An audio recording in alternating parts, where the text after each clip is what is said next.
الله په برکتناکه نامه. زه اکرام الله عادل یم.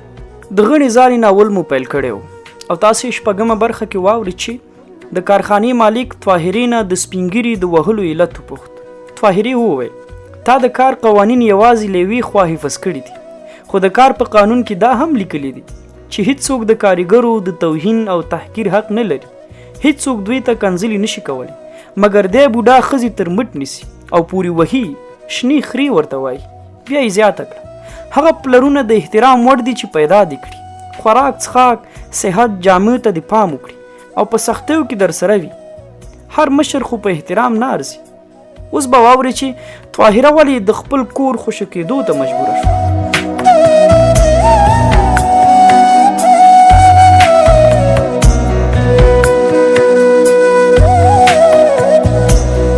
خبریدم رنګارنګ خبرې راتلې. یوه ورځ یوه زړه ګاونډۍ را باندې مهربانه شوه. چټلي وزغمله راغله، ما له چایو ډکه پیاله ورته کېښوده. دی د زنا ګناوې را یادې کړې. لوڅه یې د دوزخ په سرو لمبو کې ودرولم. باک نه راته، دا یې د دوی په خبرو په سرو لمبو کې ولاړه. نو څه، زه په دې دنیا کې لاس وځېدلی وم. ما باید د خپلو اولادونو لپاره دا خبرې منلې وای، خو د دې تنګو او چټلو کوڅو اوسېدونکو د همدې کوڅې غوندې چټل ول. کار ته د تلو په وخت به مې سمې کنځلې اورېدلې. د دوکان تر مخې ناستو سپینګرو او ځوانانو فاحشه بللم. وروسته نیغ راته ودرېدل، ویلې چې هله نو بار او بستره دې تړه، ورکه شه، زموږ ځوانان مه بېلارې کوه. ولې مې بېلارې کول؟ نه پوهېدم، خو ما چاته نه ویلي چې دلته راشه. دوی به هر سهار او مازدیګر زما د کور تر مخ ولاړ وي، سترګې به یې نه راناړولې. زه په سپینو پاکو او سپېڅلو خلکو کې تور داغ وم. بله ورځ د جومات ملا راغی، ده تر اخره راته ونه کتل، سترګې یې ټیټې وي. زما پټ مخ ته کتلو هم ګناه درلوده. ده په ډېر احترام له ما د کور د پرېښودلو غوښتنه وکړه. ورته ومې ویل چې سمه ده ځم، خو ما دلته د یوې میاشتې پیشکي کرایه ورکړې ده. په سبا یې تر یوې میاشتې ډېره کرایه راته راټوله شوه. چټلي باید دا مقدس ځای پرېښی وی. یوه هفته به هر مازدیګر د خوشحال خان په کوڅو کې ګرځېدم.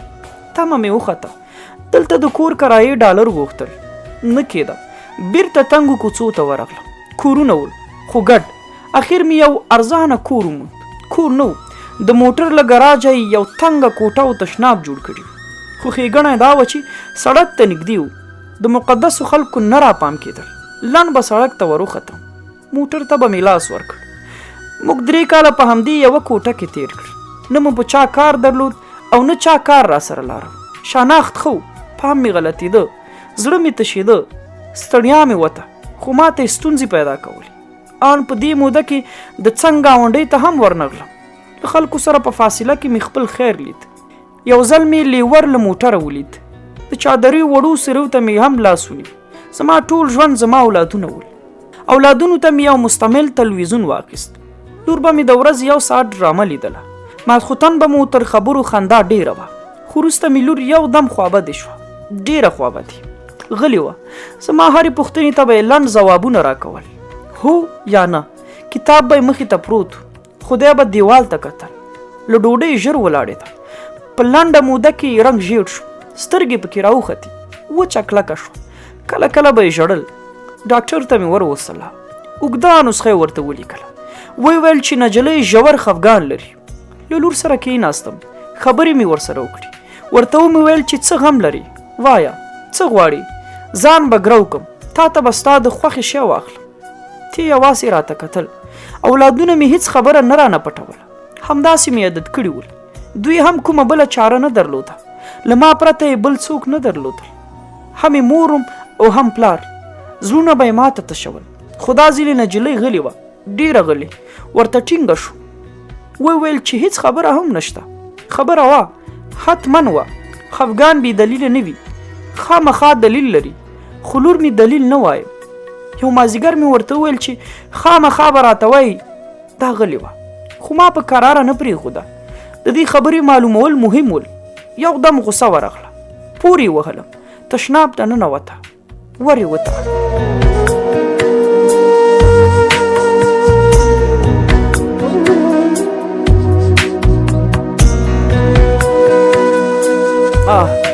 ما تر دې دمه له اولادونو ترخه خبره هم نه واورېدلې. چروت یوړم د کوم مشکل درلود نه پوهېدم. په غربت کې مې د اولادونو جامې نوې وي. خوږه ورسره غږېدم. مکتب ته به دواړو یو لسګون وړ. زوی مې کلب ته تلو. په 2 هفتو کې مې خامخا دواړو ته یو خوراک تیکه کباب اخیست. د لور خفګان تاثیر را باندې وکړ. ګوتې مې ورو شوې. په بسته ورځ کې به مې چارک ممیز نه پاکول، خو د خشکې څوک نه ول. بوډا به یوازې راته خندل. یوه ورځ سپیلني راته ودودول، ویلې چې بدې سترګې به در واوړي، په کار کې ډېره تیزه یې. نجلۍ مې بیا ډاکټر ته وروسته. نسخه یې بدله کړه، خو ویل چې دا د دوا کار نه دی، د خفګان علت به پیدا کوي، علت به له منځه وړي. کوم علت نه رامعلومېده. یوه شپه مې د لور خندا واورېده. په خوب کې خبرې کولې. رامینه، ما آیسکریم دې را باندې چپه کړ.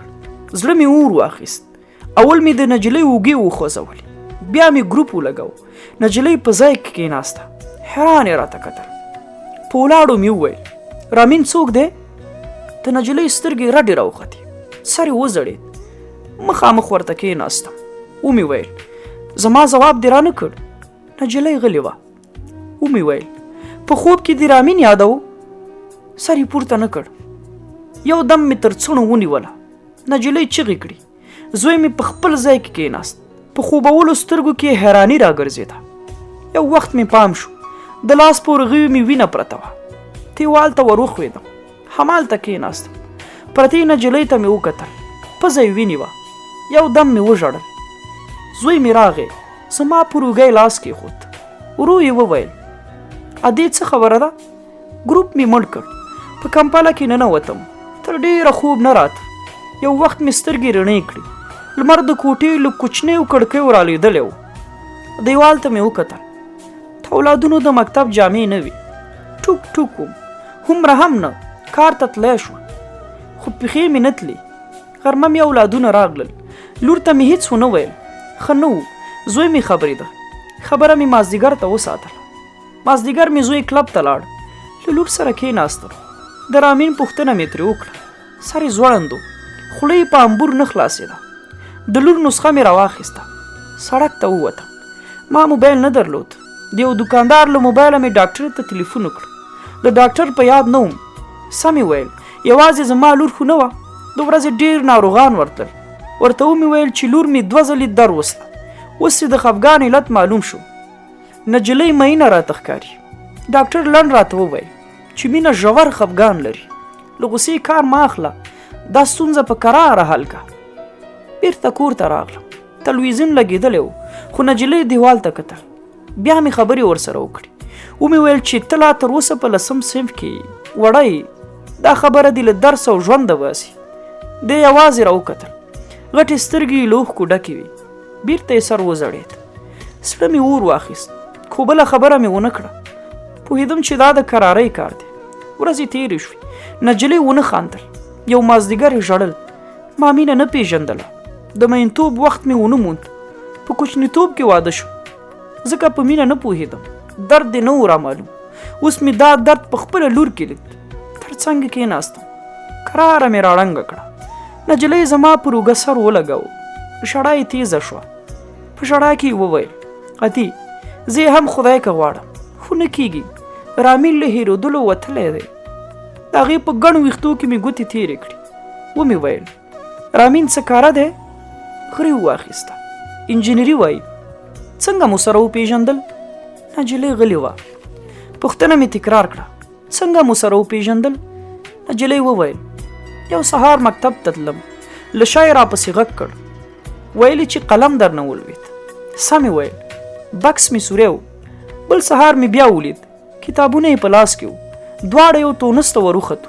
زما کرایه ورکړه، خو تر اخره یې راته ونه کتل. بیا مې ونه لید، خو یو سهار مکتب ته تلم چې یو موټر راته ودرېد. ور ومې کتل، هماغه هلک و. ویلې چې هسې مو هم لاره یوه ده، که د زړه وي شاته کښېنه. مننه مې ترې وکړه. موټر ته ورونه ختم. د هېڅ ونه ویل. روان شو. څو وارې بیا تر څنګ تېر شو. راکتل به یې هم نه، خو یو ورځ په خپله ورته ودرېدم. خدای خبر چې ولې نه پوهېدم، خو زړه مې درېدا غوښت. پښې مې نه راسره تلې. ودرېدم. یو وخت د موټر د شا په سیټ کې ناست وم. د یوه خبره هم ونه کړه. مکتب ته نږدې له موټره ښکته شو. وروسته به په خپله ورته ماتله وم. په کوم سهار به چې رانغې ټوله ورځ به مې په سر درد خو رامین ډېره غیرحاضري نه کوله. موټر به راته ودرېد. د شا سیټ ته به ورپورته شو. رامین به ډېر وخت غلی و خو کله کله به یې د موټر بیروبار زړه خوړ. شکایت به یې کوه. له ده مې هېڅ وخت بېباکه خبره نه اورېده. وروسته د غرمې له خوا هم ورسره راتله. دواړه تقریبا په یو وخت رخصتېدو. یا به دی راته ماتله او یا زه. نجلۍ غلې شوه. ومې ویل نور هېڅ همدا. بل ځای نه ورسره تلي؟ خدای زده نجلۍ په ډنګر مخ کې سرخي له کومه شوه. ورو یې وویل 2 ځلې یې اسکریم را باندې وخوړ. ومې ویل هلک هم در باندې مین دی؟ غلې وه. فکر مې وکړ دا خبره باید یو طرفه شوې وای. نجلۍ ته مې وویل چې غواړم هلک ووینم. دا ورخطا شوه خو ما له دې ځوان سره غږېدا غوښت. 2 ورځې وروسته مې لور د هلک نمره راوړه. زنګ مې ورته وواهه. هلک زړور و. فاضل بیگ ته مې راوغوښت. فاضل بیگ د کمپنۍ او کوټه سنګي په منځ کې دی. د غزني د موټرو اډه ښه ادرس و. نه یې غلطوله. له لور سره ورغلم. لور مې یوه سپینه زړه کرولا راوښودله. تر لور مې ګامونه ګړندي کړه. د موټر بنده ښیښه مې وټکوله. یو ښکلي ځوان ښیښه ټیټه کړه. ورو یې وویل معاف که، ماتې پیسې نشته.